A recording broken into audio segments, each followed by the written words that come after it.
Muy buenas noches, espero que haya tenido una buena semana y si no, pues como quiera, ahora la palabra del Señor nos va a hablar, nos va a exhortar, nos va a consolar. ¿Está listo para recibirla? Mateo capítulo 5, versículos del 43 al 48.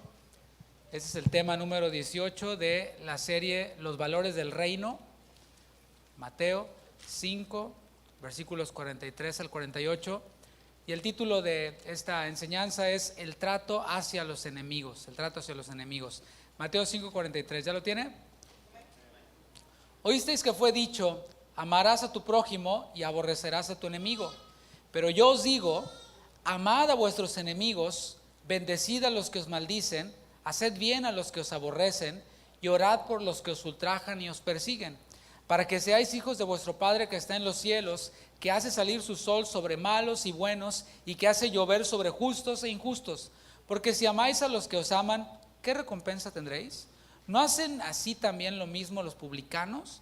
Y si saludáis a vuestros hermanos solamente, ¿qué hacéis de más? ¿No hacen también así los gentiles?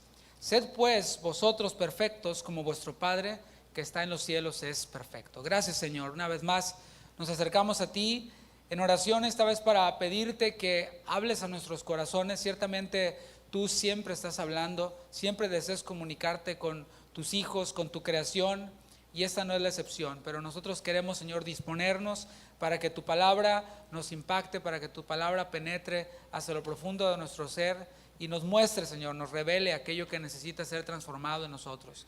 Queremos, Señor, no ser solamente de aquellos quienes oyen y se van, sino de aquellos hombres prudentes y sabios quienes edifican su casa sobre la roca, para que cuando vengan los vientos, cuando vengan las lluvias, no se caiga nuestra casa, Señor, porque estará fundada sobre tu palabra, sobre ti, siendo oidores y hacedores de ella.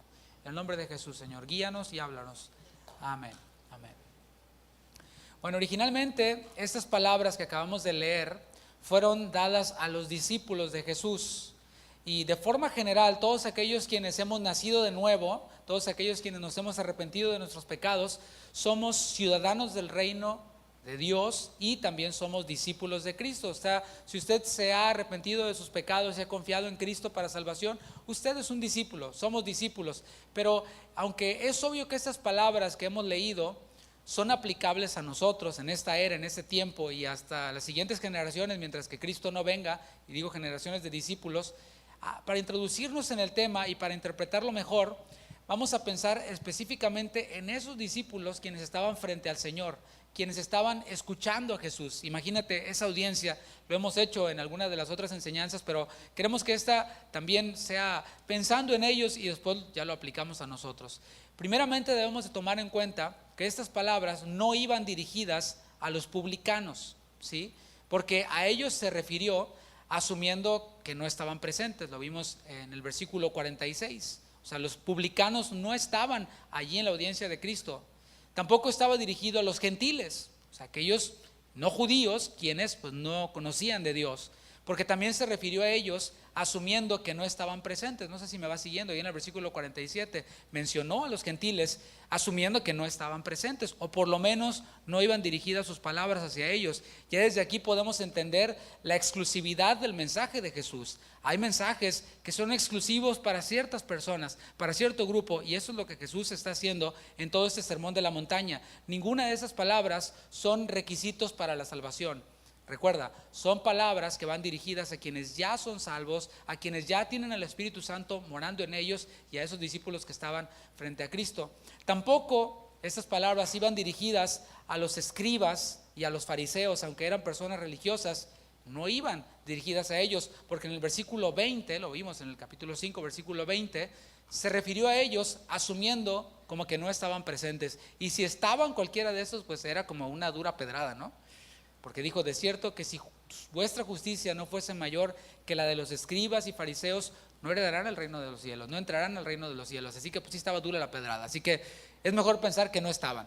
Y si estaban, no iban dirigidas para ellos. Entonces, ¿para quién o para quiénes iban dirigidas estas palabras? Bueno, iban dirigidas a judíos del primer siglo quienes seguían a Jesús. Y hacemos la nota de que no seguían a Jesús únicamente para recibir un milagro. Recuerda, las multitudes seguían a Jesús para recibir milagros, para recibir bienes de Jesús, alimento material, y pensaban que iban a recibir justicia y paz social en aquel entonces. Pero aquí ya no estaban esas multitudes, aquí estaban judíos del primer siglo, quienes habían decidido seguir al Señor, habían decidido seguirle recibiendo su enseñanza.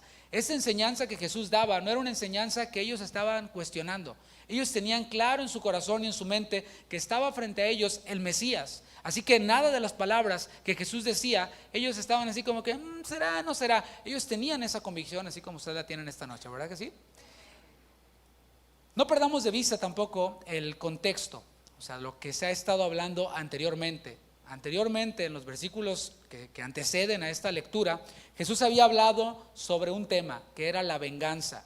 Ojo por ojo, diente por diente, era una excusa que los intérpretes de la ley, los fariseos, habían sacado de su contexto y la habían usado como pretexto para tomar venganza, para tomar justicia por mano propia. Pero vimos que ojo por ojo, diente por diente era una ley exclusiva para los jueces de Israel.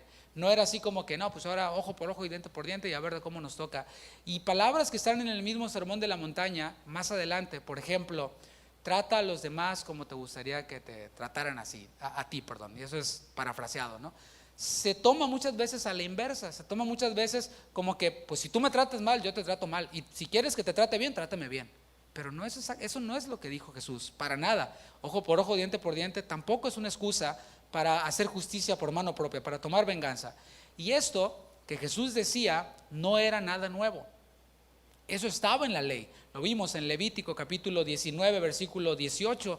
Claramente Levítico 19, 18 dice esto: no te vengarás. ¿Es claro o no es claro? Es que la palabra de Dios es clara, hermanos. Muchas veces nosotros la revolvemos y la complicamos y le buscamos 5 pies al gato, pero es claro: no te vengarás, ni guardarás rencor a los hijos de tu pueblo, sino amarás a tu prójimo como a ti mismo. Yo, Jehová. Fue un pasaje que leímos la semana pasada. Así que tanto esta cita del Antiguo Testamento, del Levítico, de la ley, como su interpretación, la interpretación que Jesús le estaba dando, armonizaba con el espíritu de la ley. Y ese es el gran problema, que muchas veces queremos interpretar la Biblia a la luz de lo que un reformador dijo, a la luz de lo que un predicador que a mí me gusta, que es mi favorito, dijo. Pero debemos de interpretar la Biblia a la luz de la misma Biblia. ¿Está claro eso? Así que Jesús eso mismo hacía, armonizaba su interpretación con el espíritu de la ley. Y lo podemos resumir de esta forma: en vez de guardar rencor y vengarte, ama. Oye, a ver, espérate. ¿Cómo es eso? O sea, ya suficiente es con contenerme y no vengarme, pero ahora tú me estás diciendo que me contenga, que no cobre venganza y que además ame. Bueno, esa palabra amar, amor, es necesario que la podamos definir a la luz de la Biblia. Decíamos el domingo en el discipulado que a veces vemos las palabras bíblicas y las filtramos con nuestra mente del mundo, y no debe ser así. Y, o sea, no te sientas mal. O sea, estamos llenos de filosofía, llenos de cosas que vamos recogiendo en el camino, y a veces filtramos las palabras así. Por eso es necesario que abramos nuestro corazón y que percibamos lo que el Señor tiene para decirnos y el sentido que tienen las palabras, porque esta palabra amar, amor, conecta con los textos que estamos viendo hoy. Esto era solamente un contexto de lo que había dicho Jesús. Pero ¿qué es la palabra amor? Recuerda, audiencia hebrea. De hecho, el sermón fue dicho en arameo, no fue dicho en griego, aunque fue registrado en griego. Pero ¿cómo percibían ellos la palabra amor? Bueno, amar viene del hebreo ahab, A-H-A-B, ahab, o aheb, y puede significar todo esto. Fíjate, puede significar el amor que un hombre siente por una mujer y una mujer por un hombre. Dice Génesis 24:67, te lo leo nada más para tomarlo como ejemplo. Dice: y la trajo Isaac a la tienda de su madre Sara, y tomó a Rebeca por mujer y la amó. O sea, para que veas, ya te imaginarás qué pasó, ¿no? No te imagines demasiado. Pero a ese tipo de amor se refiere ahab. También es el tipo de amor que hay entre padres e hijos. Qué hermoso es eso, ¿no? Qué hermoso es que haya un hijo varón con su padre y que lo pueda abrazar y que le pueda dar un beso y que le pueda decir: te amo, papi, Qué bonito es eso, ¿no? Porque lo vemos en el Padre. Nuestra cultura machista es: quítese, chamaco, ¿verdad? No se me acerque, somos machos, ¿verdad? Pero eso no está en la Biblia.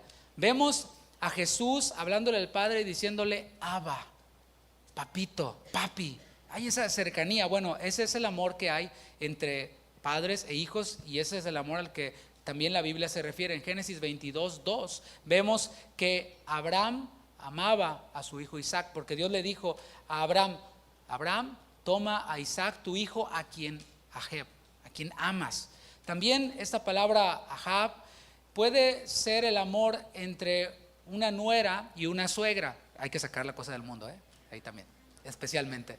Porque lo vemos a una mujer llamada Ruth y a una mujer llamada Noemí, ahí en Ruth capítulo 4, versículo 15. Si quieres tomar el ejemplo de una nuera y una suegra que se llevaban bien, pues ahí está en la palabra, ¿no? No tienes que ver telenovelas ni filtrarlo, sino ahí está el modelo para poder establecer ese amor y esa relación cercana. Ahab también representa en ocasiones un apego especial entre un siervo hacia su señor.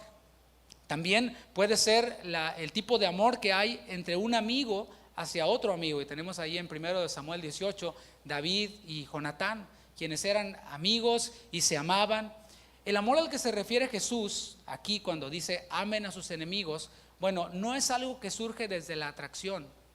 En el amor de pareja hay una atracción física, ¿no? Y eso es lo que muchas veces primero se ve cuando los jóvenes andan buscando pareja, ¿verdad? Andan buscando los muchachos a una muchachita. Pues lo primero que buscan es pues en orden de prioridades, ¿no? Que sea bonita, después que sepa cocinar, que tenga papeles, no sé qué más, ¿no? Y cosas como esas, ¿no? Pero el amor al que Jesús se refiere no es un amor que surge desde la atracción física o que necesariamente provenga de los sentimientos. Y aquí quiero que me pongan mucha atención, porque esta definición o aplicación de amor que yo te di son aplicaciones que involucran los sentimientos. El amor del padre, el amor de la suegra, el amor del amigo, involucran los sentimientos. Jesucristo citó la ley y dijo: amarás a tu prójimo no como ninguna de esas, sino como a ti mismo. ¿Cómo nos amamos a nosotros mismos? A ver. Bueno, nos amamos cuidándonos, ¿cierto? O sea, si tú cuidas tu alimentación, ves a futuro, dicen por ahí que la comida sea tu medicina, ¿verdad? Para que después no tengas que, ¿cómo es? Bueno, ¿no? La idea es esa, dijo el Chapulín Colorado. Pero usted me captó la idea, ¿no? O sea, alimentarnos de tal forma que seamos nutridos y que pues no nos enfermemos, porque muchas veces la mala alimentación desencadena un sinnúmero de enfermedades que después: Señor, sáname. No, tú come bien, hijo, aliméntate, cuídate. Pero vamos a asumir que es así. Nos amamos a nosotros mismos cuidándonos, alimentándonos, y esto no tiene nada que ver con los sentimientos. O sea, no dices: ay, cómo me amo, ay, una manzanita, ay, sí, qué bonita pancita, te sientes feliz, te amo. No, o sea, es algo natural, ¿te fijas? Es algo natural. Nosotros nos cuidamos de forma natural y no porque hay algún tipo de sentimiento o algún tipo de atracción hacia uno mismo. Efesios capítulo 5, versículo 29, lo dice de esta forma. Dice el apóstol Pablo a los Efesios: porque nadie aborreció jamás su propia carne, sino que la sustenta y la cuida, como también Cristo a la iglesia. Aquí vemos este amor demostrado hacia uno mismo que tiene que ver con sustento. Subráyalo ahí. Y hay otro término que aparece en nuestros textos base, porque hablamos de amar. Voy a ahondar un poquito más en el amor más adelante, pero el otro término que aparece ahí es el término aborrecer. Aborrecer es la palabra sané en hebreo, y en griego es la palabra miseo. Tiene varias aplicaciones también. Una de ellas es odiar. Aborrecer igual a odiar, igual a detestar. El verbo castellano está cargado de tonos emotivos y significa algunas veces abominar, otras veces abandonar o dejar, y finalmente aburrirse de algo. O sea, cuando tú compras algo, lo usas y te aburres, pues lo estás aborreciendo. Ya me aburrí, ya lo menosprecié, ya no lo ocupo, ¿no? Bueno, esa es una de las acepciones que tiene esta palabra. El aborrecimiento bíblico también entra en diversos matices y además está lleno de ira, de odio, de mala voluntad hacia una situación o hacia una persona. Esa es una de las aplicaciones de la palabra en griego sané, miseo en griego y en el hebreo sané. Y también significa, esa es otra de las acepciones que tiene esta palabra, y significa también un amor inferior. Ya es distinto, ya no es un odio, ya no es un aborrecer, un me aburrí, sino es un grado inferior de amor. Lucas capítulo 4, versículo 26, vemos en este texto esa palabra aborrecer y va a cobrar sentido lo que yo te estoy diciendo. Dice Lucas 14, 26, hablando Jesús: si alguno viene a mí y no miseo, no aborrece a su padre y madre y mujer e hijos y hermanos y hermanas y aún también su propia vida, no puede ser mi discípulo. O sea, a ver, ¿qué es lo que está diciendo Jesús? Yo te pregunto, Jesús está diciendo aquí que debemos de odiar, que debemos de aborrecer a nuestra madre, a nuestro padre, a nuestra esposa, a nuestros hijos, a nuestros hermanos, hermanas y hasta nuestra propia vida. ¿Está diciendo eso Jesús? No. Okay, entonces ya esto atrae nuestra atención y nos muestra esos dos sentidos que tiene esta palabra. Se está refiriendo Jesús a un amor que debe de ser inferior, o sea, el amor a toda esta lista de familia debe de ser inferior al amor que nosotros le debemos de tener al Señor. Cualquier cosa o persona que ocupe un amor superior a Dios es idolatría, según la palabra, y debe de ser derribado. Así que ese amor al Señor es tan delicado, es tan sublime, que en comparación con los otros amores es aborrecimiento. No sé si me estoy comunicando. En ese sentido, hermanos, de esta palabra aborrecer, todos aborrecemos algunas cosas, ¿no? O sea, preferimos algunas cosas por encima de otras. En este sentido, todos aborrecemos a algunas personas. O sea, preferimos a unas personas por encima de otras. Te pongo un ejemplo. Si tú ves a un niño ahí llorando en la calle, pues no me dices, pobrecito, ¿no? Se cayó, pues está bien, vamos a tu mamá. Pero si es el tuyo, pues, y tienes que escoger, pues ¿cuál escoges? El tuyo, ¿no? Entonces ¿lo odias al otro? No, simplemente es tu hijo. O sea, prefieres a tu hijo que al hijo de quién sabe quién, a quien sea, ¿no? Y eso no es pecado. O sea, lo hacemos día con día elegimos cosas por encima de otras cosas sin que eso sea pecado, sin que lleguemos al grado de odiar o al grado de tener deseos negativos en contra de esa persona. En tiempos de Jesús se había propagado como un dogma que se debía de amar al prójimo y se debía de aborrecer, aquí sí era odiar, a los enemigos. Pero esto último no estaba escrito. O sea, en la ley no vemos que estuviera aborrecerás a tu enemigo. Eso no está. Eso fue algo que añadieron, lo tomaron como un hecho y lo siguieron enseñando y lo tomaron ya como un dogma, como algo que era ley, igual que la ley. Y eso es algo que no debe de estar en medio de los discípulos. Ya eso se había propagado, algo que no estaba escrito, una adición a la ley. La pregunta es, ¿de dónde sacaron esta idea? ¿De dónde sacaron esta idea que se convirtió en algo que ya tenía el mismo peso que la escritura? Bueno, los escribas y fariseos enseñaban, según Jesús, como doctrinas, mandamientos de hombre.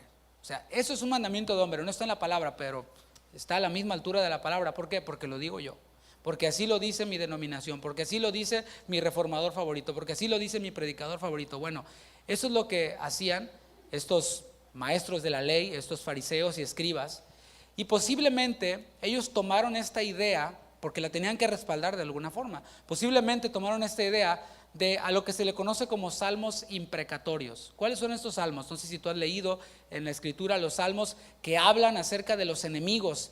Espárcelos, Señor, destrúyelos, tú vas a ponerlos bajo tus pies. Y ves este lenguaje en los salmos que se les conoce como salmos imprecatorios. Estos salmos tienen una aplicación que tiene que ver con el pecado, con lo que se opone a Dios. Y estos pasajes hablan de la justicia que Dios va a hacer en el futuro para con sus enemigos, con los enemigos de Dios. Dice Salmo 68, versículo 1. Si quieres anotarlo, Salmo 68, 1 es uno de esos salmos y es un texto que vamos a leer nada más para tratar de explicarnos de dónde sacaron ellos esta idea, dónde se apoyaban. Dice Salmo 68:1, levántese Dios y sean esparcidos sus enemigos y huyan de su presencia los que le aborrecen. Pues sigue diciendo, como es lanzado el humo, los lanzarás, y como se derrite la cera delante del fuego, así perecerán los impíos delante de ti. Fíjate cómo está cargado de un celo. Quizás ellos se apoyaban ahí, o quizás se apoyaban en la ley, en donde Dios les prohibió la entrada a los amonitas al templo. Los amonitas tenían prohibido entrar al templo, y esto lo hacía Dios, recuerda, en represalia por haberles negado pan y agua en el desierto al pueblo de Dios en su travesía. O sea, ellos necesitaban pasar por allí, o pasaron por allí, necesitaban pan, necesitaban lo indispensable, y los amonitas dijeron, ¿qué creen? Pues no se los damos. Y bueno, pues ahí Dios les suplió, pero Dios no se olvidó de eso. Nota esto aquí, no fueron ellos quienes se vengaron, fue Dios quien hizo justicia por su pueblo, y después dijo Dios, los amonitas no son bienvenidos en el templo. Deuteronomio 23:3, allí lo vemos. Dice, no entrará amonita ni moabita en la congregación de Jehová, ni hasta la 10ª generación de ellos. Ese juicio nuevamente lo está emitiendo Dios. No entrarán en la congregación de Jehová para siempre. Posiblemente ellos se respaldaban ahí. De allí tomaban ese feeling así como bien, a los enemigos vamos a aborrecerlos. Quizás respaldaban esta idea, este sentimiento en que Dios mandó a que no aborrecieran a cierto grupo de personas, pero en otros grupos no especificó. Entonces, bueno, como Dios no nos dijo que no los aborreciéramos a ellos, ni que nos venguemos, ni que guardáramos rencor, bueno, contra ellos sí. Dice Deuteronomio 23, versículo 7, no aborrecerás al edomita, porque es tu hermano, o sea, los de la tribu de Edom. No aborrecerás al egipcio, porque forastero fuiste en su tierra. Dios enseña un principio aquí, ¿no? O sea, sea agradecido con quien te dio la mano de alguna forma. No importa cómo te haya tratado después. Si te hizo algún bien en algún punto de tu vida, decíamos, creo que fue la enseñanza pasada, si alguien te dio trabajo, aunque te pagara poco, agradécele, porque había pan en tu mesa, gracias a ese trabajo, mal pagado si quieres, pero sé un poquito agradecido, ¿no? Y aquí el Señor está enseñándoles eso a su pueblo. Forastero fuiste en la tierra de Egipto, así que no los aborrezcas, ni tampoco aborrezcas al edomita. Pero ellos decían, bueno, ahí está el edomita, está el egipcio, pero no está este otro, el de esta otra tribu. Bueno, a ese sí. ¿Te fijas? El dogma entre el pueblo de Israel era que debían de amar a su prójimo, pero aquí también le habían buscado 5 pies al gato. O sea, vimos ya lo de aborrecer al enemigo, de donde quizás lo sacaron, pero en el amar al prójimo también le buscaron 5 pies al gato. ¿Cómo la ves? Para ellos no era tan obvio como, bueno, mi prójimo, pues, de la raza humana, el otro semejante a mí, ya está. No, ellos le buscaban. Hay un ejemplo ahí en Lucas capítulo 10, versículo 25, en donde el protagonista, o el generador de esta parábola, que está más adelante, fue precisamente un intérprete de la ley. Dice Lucas 10:25, y he aquí un intérprete de la ley se levantó y dijo para probarle. O sea, no venía para aprender, no venía para recibir perdón de sus pecados. Él venía a ver en qué le encontraba a Jesús. Y de esos no queremos, por cierto. O sea, queremos hermanos quienes vengan a aprender, no a ver sus rollos, ¿no? No, dice, ese intérprete de la ley venía para probarle y le dijo, maestro, ¿haciendo qué cosa heredaré la vida eterna? No que le interesaba heredar la vida eterna, era una pregunta con chanfle, ¿no? Él le dijo, ¿qué está escrito en la ley? Me encanta Jesús, ¿no? Así como, intérprete de la ley, ¿qué dice la ley? ¿Cómo lees? O sea, ¿cómo entiendes? No le estaba diciendo, a ver, lee, no.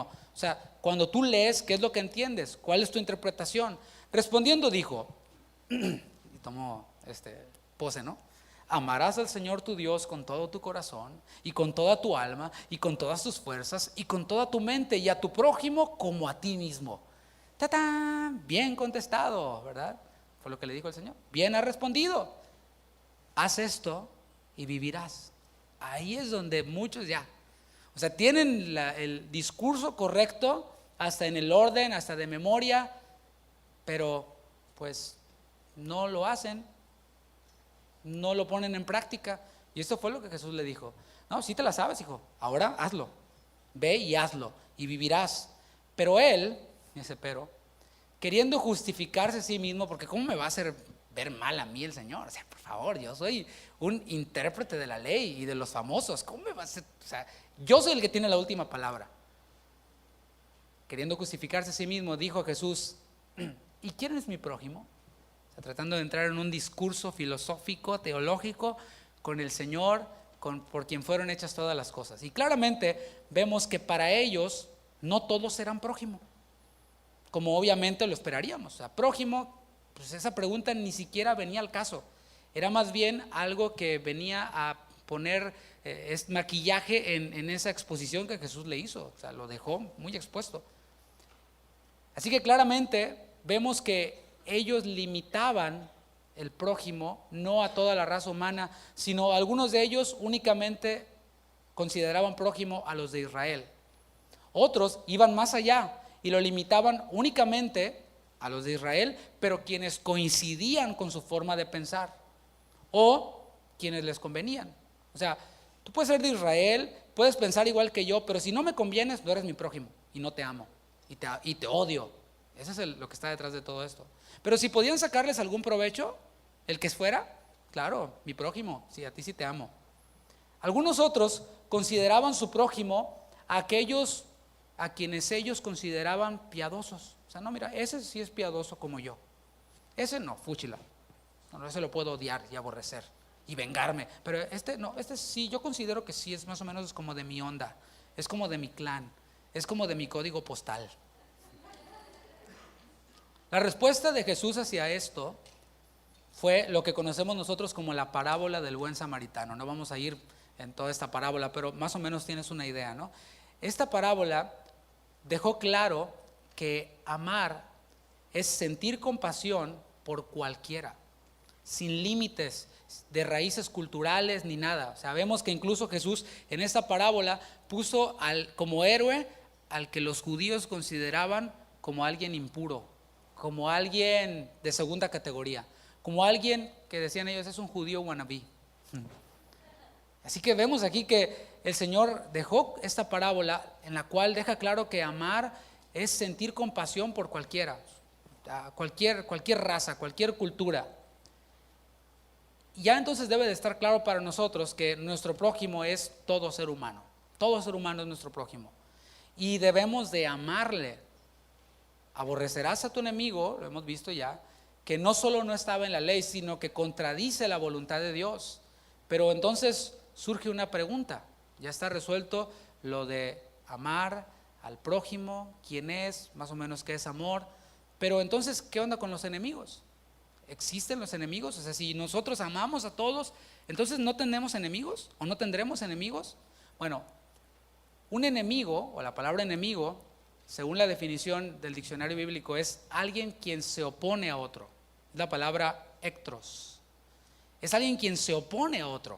O sea, tú dices blanco y él dice negro. Y se opone a ti. Y denota hostilidad. O sea, no es solamente una diferencia de opinión, sino ya hay hostilidad, ya hay un ataque, disposición a atacar y buscar la oportunidad para hacerle daño a la otra persona, a quien se está oponiendo.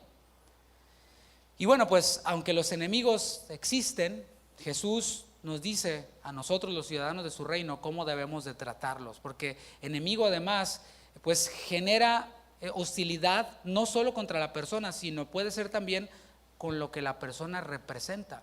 Si tú representas a Cristo, muy probablemente vas a tener enemigos que no necesariamente tienen algo en contra de tu persona, sino tienen algo en contra de lo que tú representas. Si tú le vas a la América, alguien quien le va a las Chivas, pues no necesariamente tiene algo contra ti, sino contra lo que tú representas. Déjame te cuento un pequeño testimonio así breve. Exactamente el viernes pasado estaba yo en una cafetería estudiando el mensaje de ese día, el viernes pasado. Estaba tomando mi café, iba yo de entrada por salida porque iba a otro lado, y de pronto vi de reojo a un muchacho que estaba ahí sentado, y todas las muchachas que entraban les hablaba, hola, y les sacaba plática, ¿no? Y ninguna lo pelaba el pobre, ¿no? Pero pues, ahí estaba haciendo su lucha, ¿no? Y yo lo veía así nada más de reojo y seguía trabajando. Ya estaba por irme cuando viene y se acerca a mí y me dice, buenas tardes o buenos días, señor, ¿cómo está? No, bien, gracias. Toda esta conversación en inglés. No, pues ¿qué está haciendo? No, pues aquí estudiando. Y yo así como que, ok, pues, déjame estudiar, ¿no? Que ya me tengo que ir. No, ¿y qué está estudiando? Le digo, estoy estudiando un sermón para el mensaje de la noche de la iglesia. Y se queda así, ¿de la iglesia? Sí, de la iglesia. Y le cambió la cara. Antes era amable con todos, estaba siendo amable conmigo, pero cuando yo mencioné esa palabra clave, iglesia, sermón, cambió su cara y me dijo, esta no es la iglesia. No era un empleado de la cafetería, era alguien quien llegó. Esta no es la iglesia, me dijo, y no te quiero aquí, vete de aquí. Y yo dije, pues está bromeando, ¿no?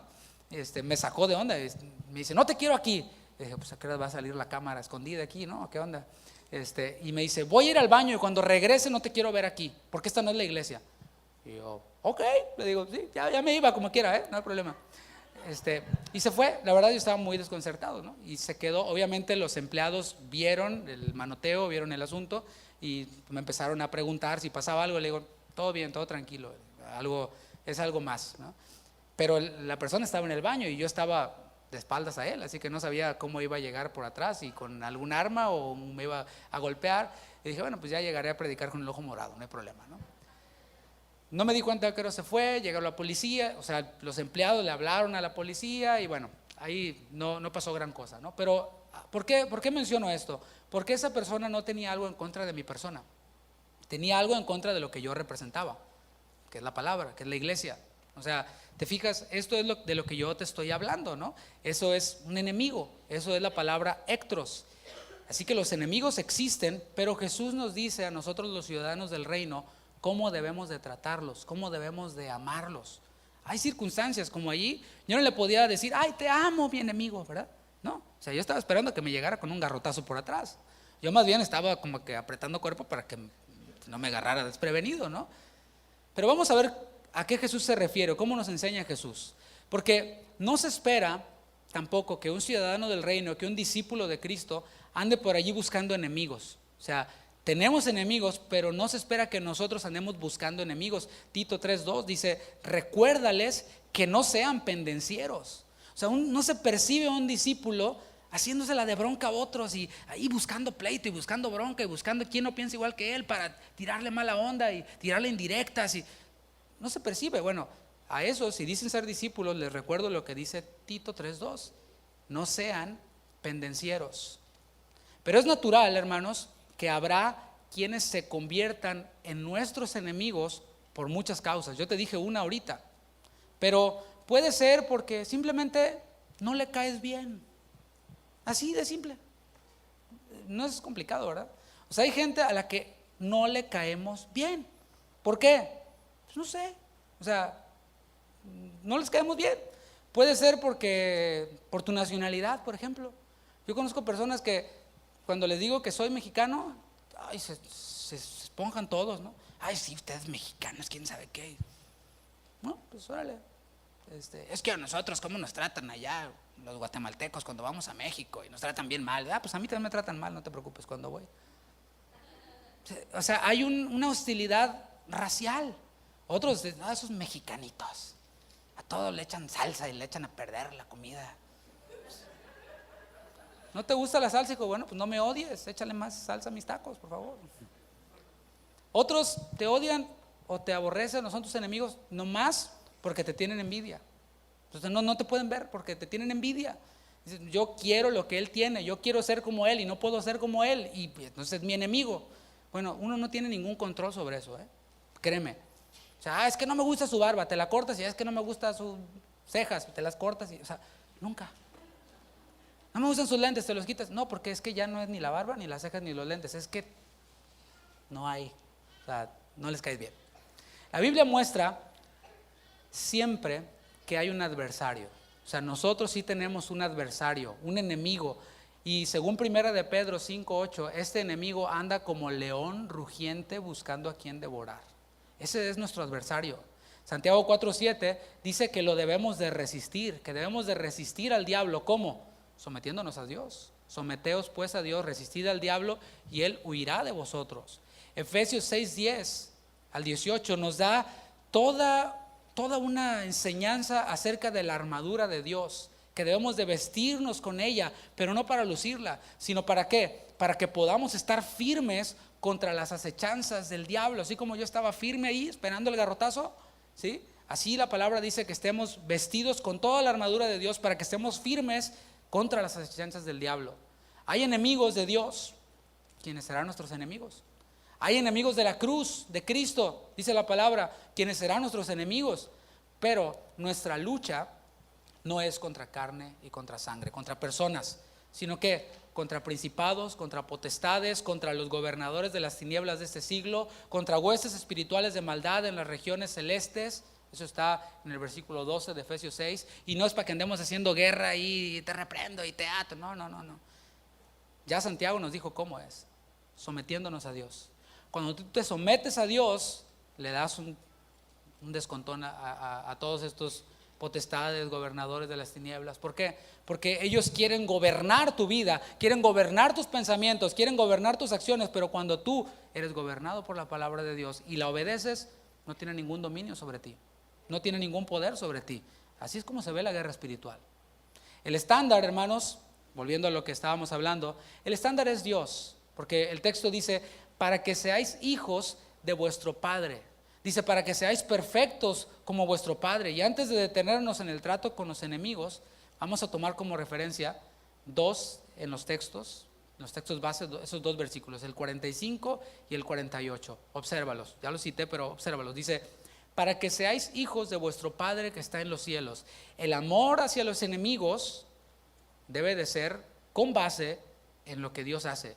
Versículo 48. Sed pues vosotros perfectos como vuestro Padre que está en los cielos es perfecto. O sea, el estándar para amar a los enemigos no es nuestra imaginación, ni siquiera son nuestras buenas intenciones o nuestras emociones, es Dios. Yo quiero ver cómo Dios se relaciona con sus enemigos. ¿Te interesa? Bueno, vamos a verlo.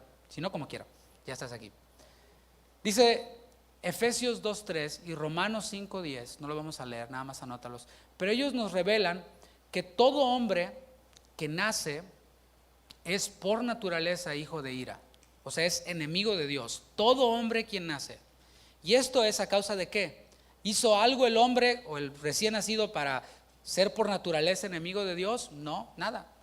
Pero fue a causa del pecado de Adán. Obviamente cuando ese bebé es bebé, pues no piensa, no puede arrepentirse, no puede recibir el evangelio. Los niños son de Cristo, ahí no hay ningún problema. Pero una vez que el niño ya tiene conciencia, ya tiene la capacidad para distinguir entre lo bueno y lo malo, para arrepentirse de sus pecados y entender la obra de Cristo, en ese momento ya el niño pues es salvable. Entiéndase lo que quiero decir, ¿no? Dice Romanos 5:10, vamos a verlo. Dice, porque si siendo enemigos, eso es algo que a muchos como que no lo pueden masticar, como que no lo pueden percibir. ¿Cómo alguien va a ser enemigo de Dios? O sea, un ateo ni siquiera cree que Dios existe. ¿Cómo va a ser su enemigo? Bueno, se dice Romanos 5:10. Porque si siendo enemigos, o sea, todos nosotros antes de Cristo, fuimos reconciliados con Dios por la muerte de su Hijo, mucho más estando reconciliados seremos salvos por su vida. Pero te fijas, ahí está. Enemigos de Dios son todos aquellos quienes no han confiado en Cristo, quienes no han sido reconciliados con Dios por medio de Jesucristo. Ahora vamos a ver el amor de Dios para con sus enemigos. Ya vimos los enemigos de Dios, ¿quiénes son? Ahora vamos a ver el amor de Dios para con sus enemigos, o sea, para con la raza humana.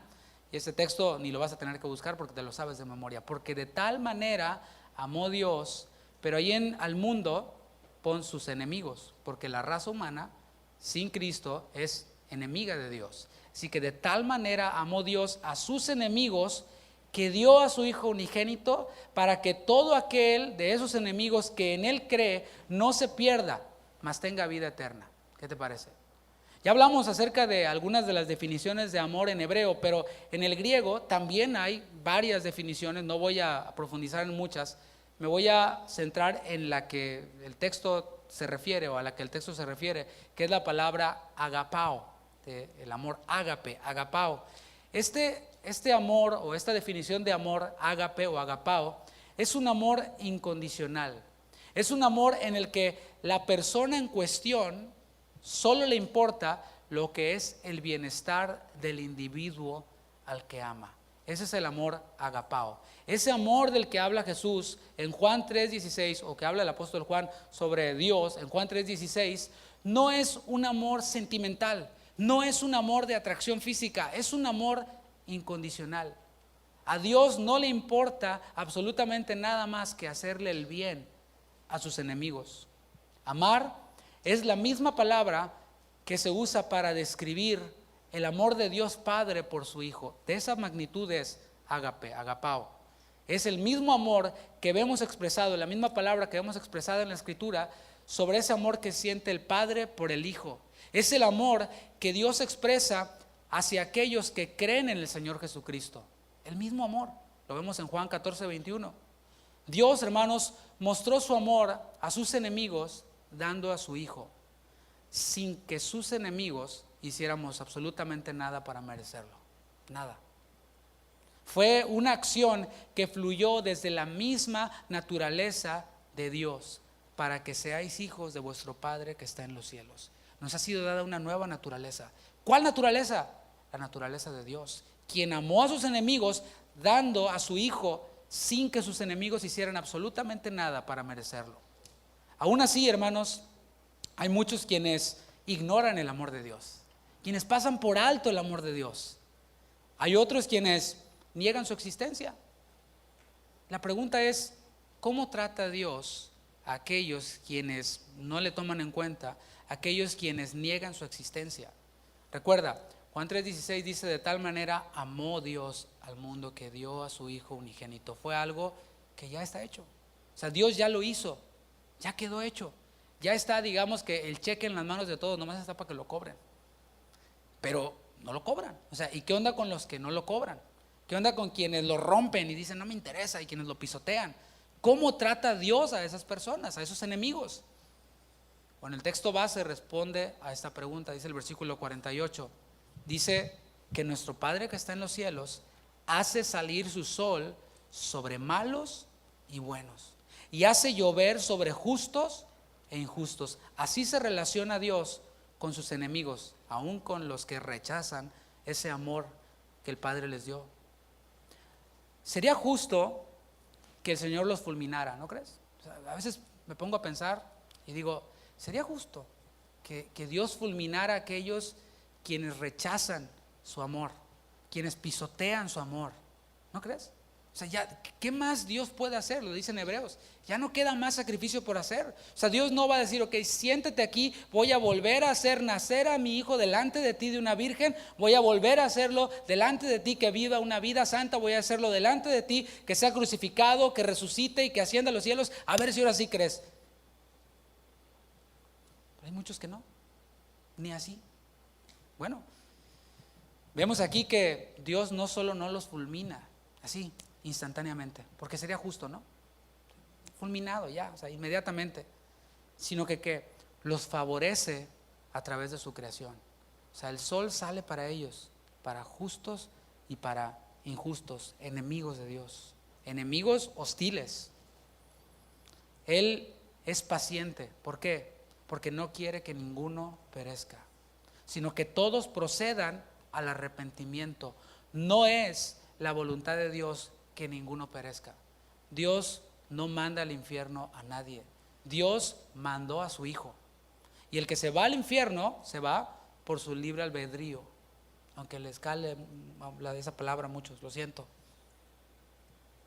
Él no quiere que ninguno perezca, sino que todos procedan al arrepentimiento. Aunque, sin duda, un día, quien no abrace ese regalo de la vida eterna, va a ser juzgado.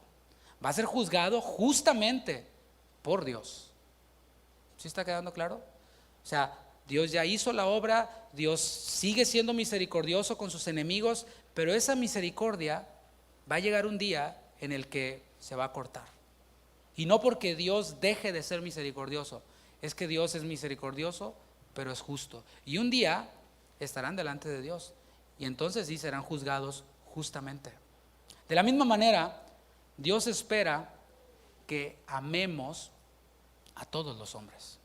Primera de Tesalonicenses 3:12 dice: y el Señor os haga crecer y abundar ¿en qué? En amor unos para con otros.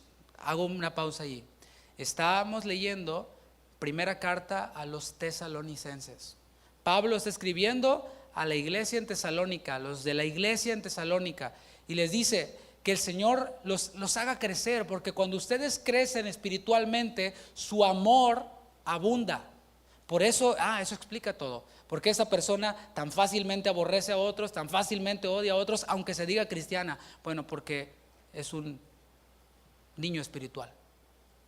Es un árbol recién plantado. Pero el deseo y la oración de Pablo para con los tesalonicenses y para con nosotros es que crezcamos en la fe. Y así podamos abundar en amor unos para con otros. Unos para con otros. Aquí, entre ellos, entre la iglesia. Aquí, entre nosotros, entre la iglesia. Después dice, y para con todos. O sea, no está limitado, sino para con todos. Ese amor abundante debe ser para con todos, como también lo hacemos nosotros para con vosotros. Se pone como ejemplo el apóstol Pablo con los fundadores de la iglesia en Tesalónica y los apóstoles. Ahora dice el versículo 44 de Mateo 5, allí en nuestros textos base.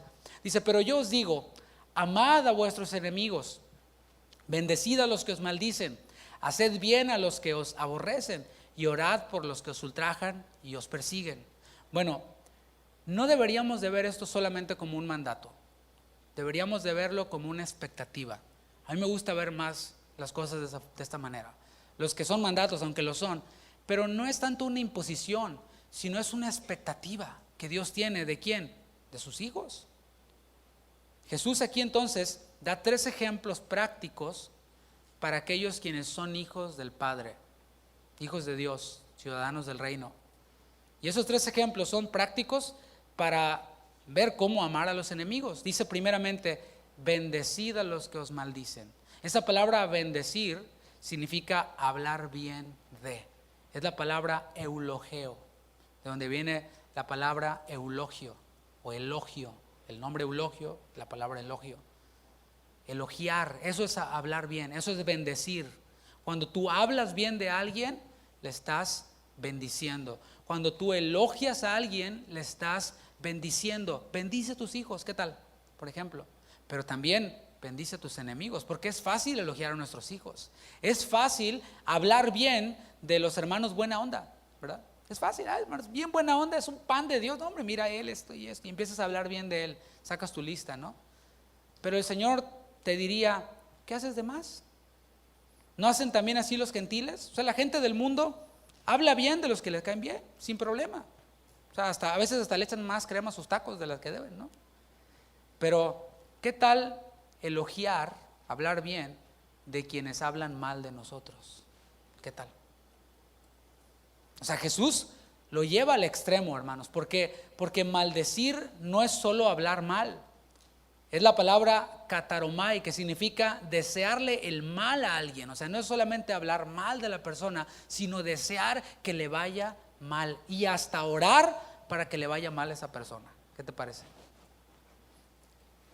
Y aquí lo aplicamos para nosotros. Ya vamos a salirnos de la audiencia judía de Jesús y vamos a ver a esta audiencia latina de Houston.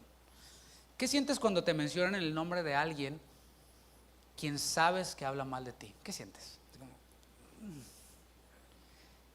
¿Aprovechas la oportunidad para hablar mal de él? Aunque sea cierto lo que estás hablando. ¿Aprovechas la oportunidad? En una ocasión tuve frente a mí a una persona que conocía a otra persona que yo sabía que hablaba mal de mí. Pero esta persona venía a otro rollo. O sea, yo tenía la oportunidad ahí para hablarle todo lo que esta otra persona era. Y todo cierto y comprobado.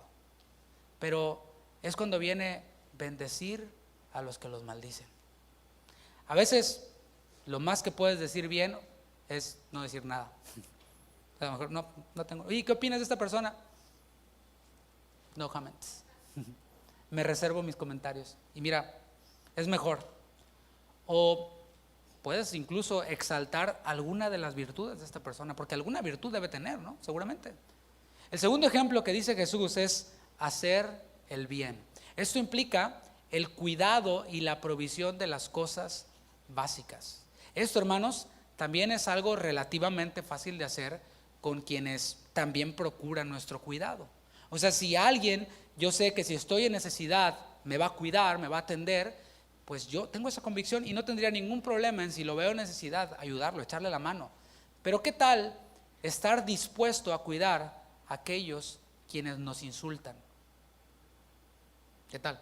Ya no se limita a aquellos quienes hablan mal de nosotros a nuestras espaldas, porque hay muchos cobardes así que a tus espaldas hablan mucho, sino aquí ya se refiere a algunos quienes son más osados y de frente te calumnian, de frente te dicen cosas, saben y dicen cosas delante de personas que sabes que te lo van a venir a decir a ti.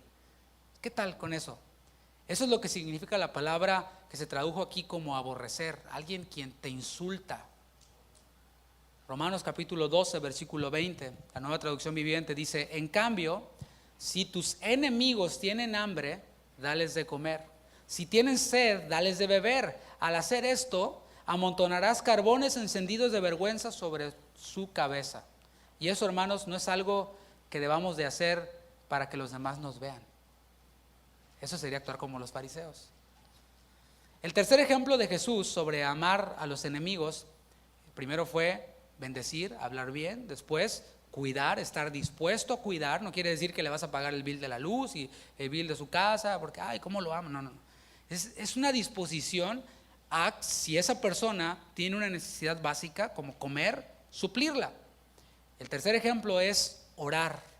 Y esta palabra tiene mucho significado. La palabra dice en Santiago 5:16 que debemos de orar los unos por los otros en el contexto de la iglesia. Santiago 5:16, lee toda la carta de Santiago, y orar los unos por los otros implica a la iglesia, pero también en 1 Timoteo 2:1 dice: exhorto ante todo a que se hagan rogativas, oraciones y peticiones y acciones de gracias por todos los hombres. Debemos de orar entre nosotros, entre la iglesia, pero también por todos los hombres. Esto incluye a quienes nos ultrajan y a quienes nos persiguen. Esto, hermanos, trasciende lo verbal y llega al grado del daño físico. O sea, hay quienes hablan mal a tus espaldas, hay quienes te insultan de frente, pero hay quienes van más allá y si pueden te ponchan las llantas, y si pueden te rayan el coche, y si pueden te dan una cachetada. Hay algunos que ganas no le faltan, pero ahí está, ¿no? Entonces ya trasciende al daño físico. Y es obvio, hermanos, o sea, usando el sentido común, que no vamos a estar cerca de quien nos quiere golpear. Te dije, o sea, yo no iba a ir con este cuate que me dijo que cuando regresara ya no me tenía que ver ahí. Yo estaba guardando mis cosas rápido, ¿no? Vámonos. Pero yo ya no iba a estar ahí, ay, ven, déjame orar por ti. ¿Te fijas? Eso no tiene sentido. Tampoco, ay, déjame amarte, déjame te doy una ofrenda. ¿Verdad que no? No, es pícale, ¿no? Vámonos. O esperar a que llegara la patrulla. Entonces ya cuando llegó la patrulla ya me sentí más Iron Man, ¿no? Ahora, no podemos acercarnos, pero sí podemos orar. Podemos orar por ellos. Ya cuando el límite es, ya no me puedo acercar porque voy a causar más daño, más problema si me acerco, mejor oro acá en lo secreto, como dijo Jesús. No andes diciendo, aquí vamos a orar por mi enemigo y pongan una foto y vean cómo oro por él, ay, mira qué bueno es. No, orar por ellos en lo secreto. Esto no quiere decir, hermanos, que si un hermano peca, lo vamos a dejar así para demostrarle nuestro amor. Es que hay personas quienes, cuando se les corrige su pecado, cuando se les trata de corregir, se van de la iglesia. Dicen, no, aquí no hay amor, porque no me aguantan, yo así soy débil, ¿y qué? Y aquí no me quieren aguantar, aquí no hay amor, me voy. Una manera de mostrar nuestro amor es exponer el pecado de nuestro hermano, corregir el pecado de nuestro hermano, aunque esto sea incómodo para ambos. Pero eso es una manera de mostrar nuestro amor. ¿Por qué? Porque Dios al que ama, disciplina. O sea, amor igual a disciplina, corrección, sacarte de tu pecado, ayudarte a salir de tu pecado. Eso no quiere decir que no hay amor. Eso tampoco quiere decir que vamos a tener comunión, escúchalo, con aquellos quienes son hostiles y quienes desean que la obra de Dios no prevalezca. Lo hemos visto en el libro de los Hechos. Nunca vimos a los apóstoles tratando de irse a tomar un cafecito con los fariseos que querían destruir la iglesia. ¿Verdad que no? No lo vemos, pero no dudo que oraban por ellos. Es distinto, ¿te fijas?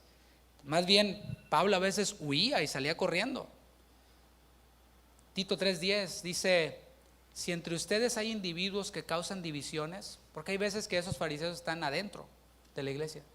Si entre ustedes hay individuos que causan divisiones, dales una primera y una segunda advertencia. Ahí uno muestra el amor. Porque hay veces que le ves el hocico del lobo desde aquí a 3 kilómetros. Y dices, de una vez. Pero no, la palabra nos dice, dale una advertencia. Brother, bájale. Esto, no hagas esto que estás haciendo porque causa división, causa tensión, causa problemas entre los hermanos. No, sí, y sigue. Dale una segunda advertencia. Brother, ya te lo dijimos. Cambia, porque estás causando división, estás causando tensión entre los hermanos. No, pues a mí me vale. Después de eso, no tengas nada más que ver con ellos. Esa es la Nueva Traducción Viviente, pero te lo puedo leer en todas las versiones y va a decir lo mismo. Pero eso no es una licencia para odiar.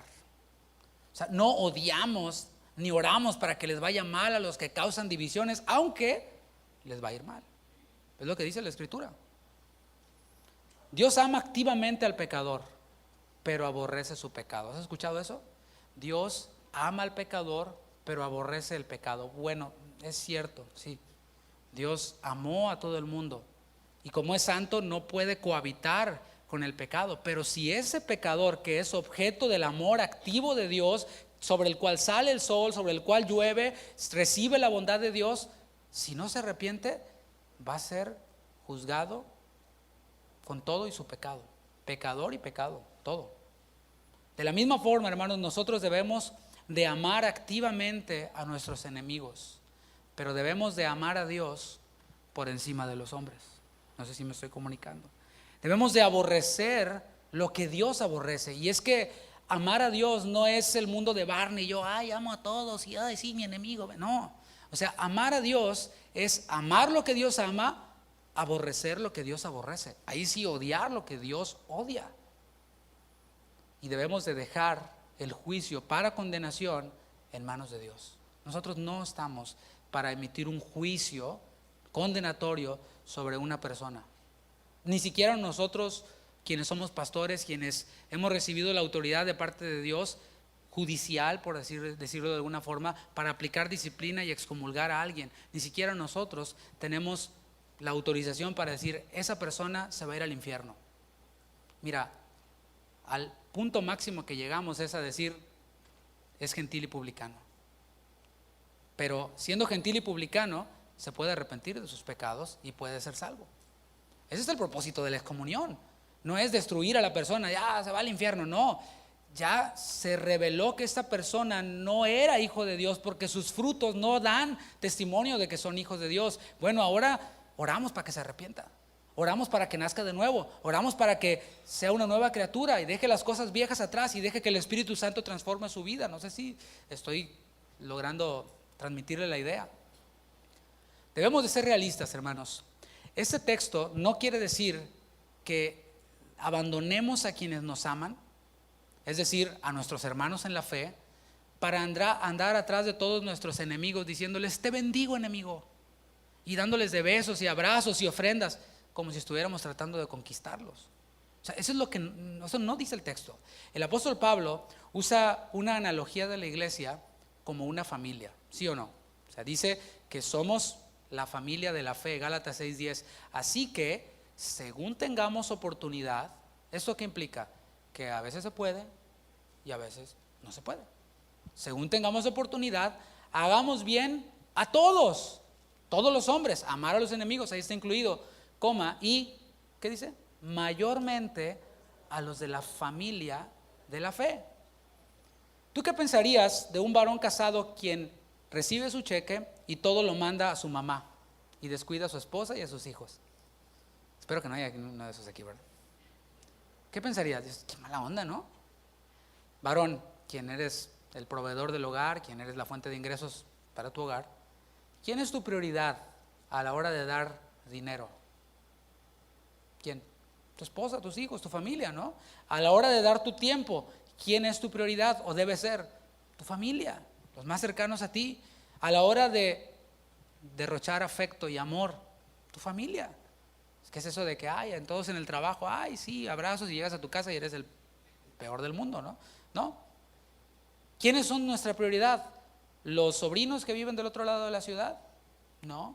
¿O las tías que viven en México? o en otro país, no, tampoco.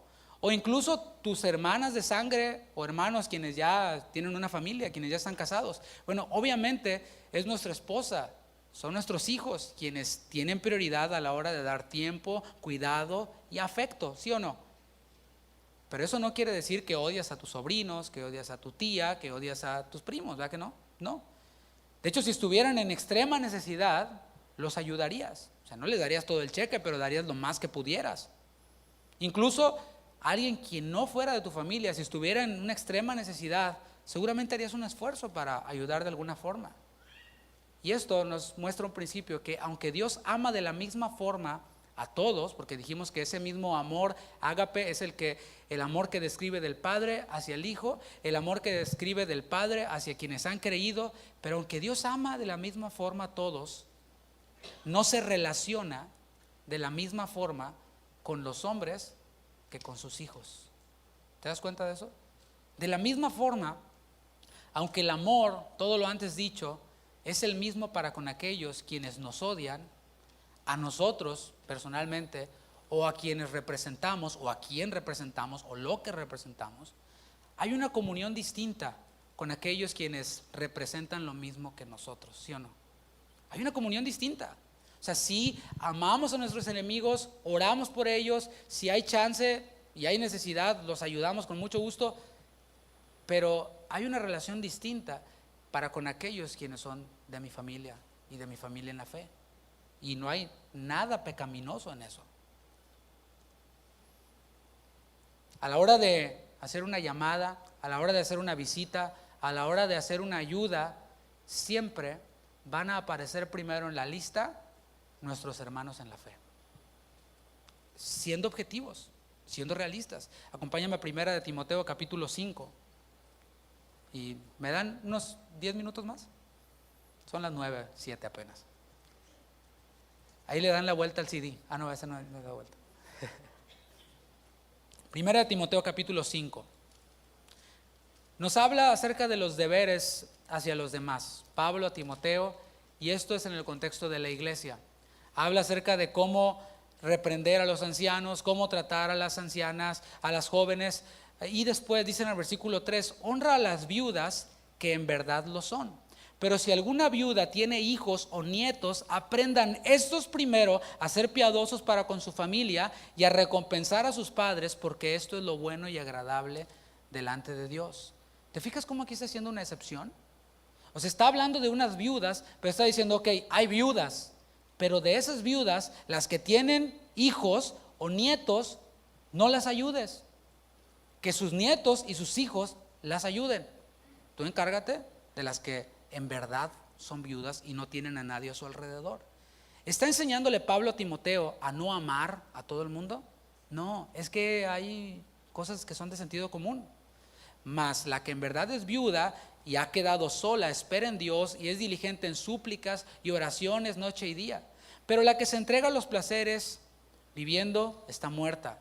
Manda también estas cosas para que sean irreprensibles, porque si alguno no provee para los suyos y mayormente para los de su casa, o sea, aquellos hijos quienes tienen madres viudas y no se hacen cargo de ellas, dice, pues mándalos a que se hagan responsables para que cuiden a los suyos, porque quien no lo hace ha negado la fe y es peor que un incrédulo. Sea puesta en la lista solo la viuda no menor de 60 años que haya sido esposa de un solo marido, que tenga testimonio de buenas obras, si ha criado hijos, si ha practicado la hospitalidad, si ha lavado los pies de los santos, si ha socorrido a los afligidos, si ha practicado toda buena obra. ¿Te fijas esa palabra que se repitió? Sí, sí, sí, sí, condición, condición, condición, condición. Y más adelante dice, no saques el dinero de la iglesia así, nomás reparte, porque no lo acabamos así de rápido. Así. Ayuda, nos vamos aquí a ayudar a todos. Ahora le tiran los dólares y recojan bolo padrino, ¿no? Hay una manera de administrar el dinero de la iglesia y nuestro dinero también. Sí, sí, sí, sí.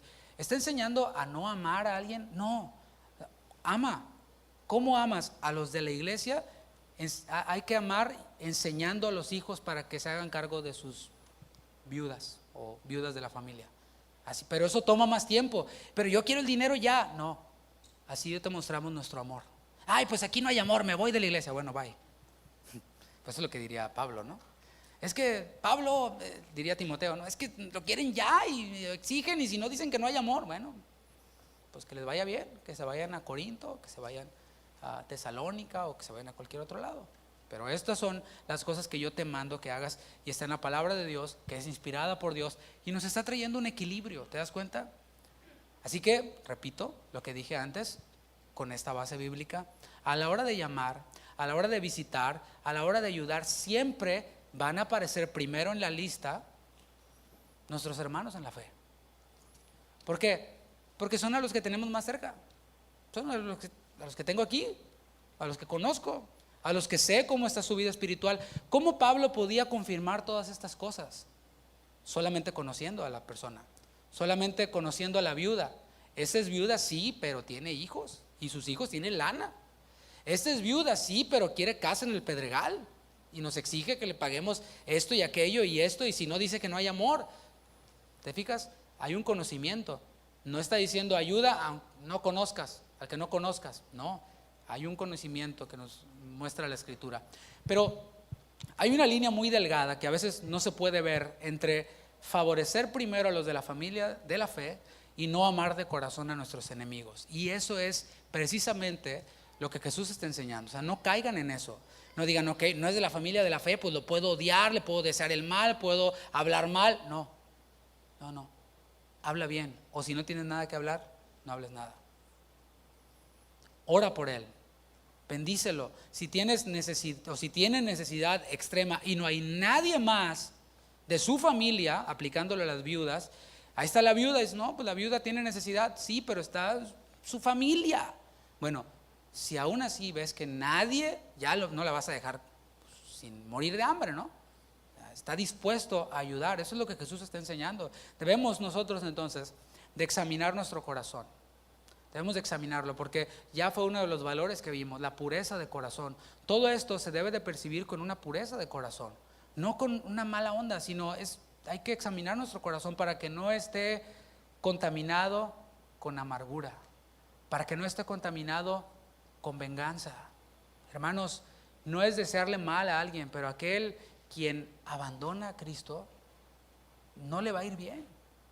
Quizás le vaya bien por un tiempo, o quizás no le pase nada malo por un tiempo, pero ¿quién puede hacer algo separado de Cristo? Jesús dijo, separados de mí, nada podéis hacer. Y eso no es desearle el mal, es simplemente usar el sentido común. Pero ¿qué hacemos? Por eso la palabra dice, cuando a tu enemigo le vaya mal, no te goces, no hagas fiesta. Ora por ellos y llora por lo que se les viene. Los ciudadanos del reino de Dios tenemos un corazón nuevo, uno que constantemente debe de estar siendo limpiado por su palabra, porque cada uno de nosotros quizás nos sintamos los superamadores de todo el mundo, pero debemos de examinar nuestro corazón siempre a la luz de la palabra. Lo vamos a ver la próxima semana, cómo hay veces en las que nosotros ayudamos a alguien y después volteamos a ver a los demás, a ver si ayudaron de la misma manera que yo. Y si no lo hicieron, empezamos a maldecir, a hablar mal, a emitir un juicio sobre la persona y mucho más, a decirlo a otras. Bueno, solamente alguien con un corazón nuevo, con un corazón limpio, expuesto a la palabra, se puede librar de esto. David decía, líbrame de homicidios, oh Dios, porque odiar, hemos visto, que es igual a matar, según Jesús. No vengarnos representa nuestra nueva naturaleza. No hay ningún lugar en la Escritura que nos avale el vengarnos de alguien. La venganza es del Señor.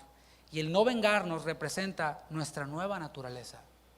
No hablar mal de quienes hablan mal de nosotros refleja nuestra nueva naturaleza. Estar dispuestos a alimentar a quienes nos odian sin publicarlo refleja nuestra nueva naturaleza. Orar por quienes nos odian, tanto que ni nos podemos acercar a ellos, refleja nuestra nueva naturaleza. Yo le invito a que se ponga de pie, vamos a finalizar. Yo sé que hay mucho que pensar y qué bueno, porque La palabra es para ser meditada, pero también para ser puesta por obra. Y creo que hay mucho material sobre el cual nosotros mismos podemos orar. Si hemos aprovechado oportunidades para hablar mal de alguien sin que nos lo estuvieran preguntando, pues que podamos decirle al Señor: Señor, perdóname. Si hemos orado por alguien quien nos odia o nos aborrece, pero hemos orado deseándole el mal y decirle: Señor, llévatelo, haz justicia, fulmínalo, elimínalo, podamos arrepentirnos, porque eso no es compatible con nuestra nueva naturaleza. Y también si hemos cerrado nuestro corazón, yo realmente no creo que haya habido la oportunidad ya en la cual alguien ha estado sin comer, así, sin nada, ni nadie a su alrededor, ese enemigo, pero has cerrado tu corazón para ayudarle. También arrepentirnos y pedirle perdón a Dios. Pero también hay algo que queremos elevar el estándar. Si hemos juzgado a otros porque según nosotros no han amado a otros, también podamos decirle al Señor: Señor, perdóname. Gracias, Padre, por tu palabra. Gracias por tu fidelidad, por tu amor, porque tu palabra es clara. Tu palabra es lámpara a nuestros pies, es como lumbrera que alumbra lo que estaba oscuro. Y aunque muchas veces nosotros no entendamos y en esa ignorancia tratemos de explicar, tú vienes y nos aclaras todo y nos dices: no es tan difícil, usa el sentido común. Gracias, Padre, porque nos has insertado en una familia de la fe, sobre los cuales podemos orar unos por otros. Y gracias también, Señor, porque me has recordado esa obra que tú hiciste por mí cuando yo era tu enemigo. Me amaste siendo tu enemigo, dando a tu Hijo, y no deseas, Señor, que ninguno de tus enemigos se pierda. Así nosotros oramos por aquellos quienes nos aborrecen y no te conocen. Señor, oramos para que tu evangelio impacte sus vidas, se arrepientan y vengan a ser de nuestra familia también. Gracias, Señor, por este tiempo. Gracias por tu palabra, y una vez más te rogamos por cada necesidad en medio de tu pueblo. Que sigas obrando, Señor. En el nombre de Jesús, a ti te damos la gloria. Amén. Amén.